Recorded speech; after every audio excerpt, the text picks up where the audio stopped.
This is a healthy human cell, the building block of your body. Inside its nucleus lies the DNA, your body's master code, guiding every function with precision. But every day our cells are exposed to invisible enemies. Toxins. These can come from polluted air, unhealthy food, stress hormones, and even cosmetics. When a toxin penetrates deep enough, it can reach the DNA.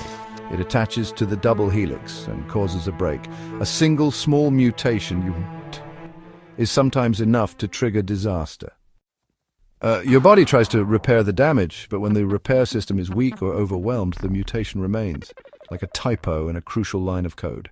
The damaged DNA instructs the cell to behave abnormally. It ignores signals to stop dividing. It refuses to die, and soon it becomes a cancer cell.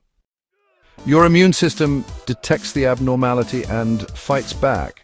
But some cancer cells disguise themselves, hijack surrounding tissue, and continue to grow unchecked. Now imagine if we could restore balance before it's too late.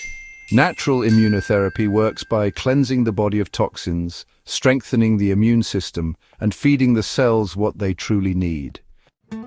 When the body is supported correctly, it either repairs the faulty cell or safely removes it, preventing cancer before it begins. Your body is intelligent, but it needs your help. Avoid toxins, nourish your cells, support natural healing, because health isn't just freedom from disease, it's cellular harmony. Natural immunotherapy healing begins within. For more, connect with us.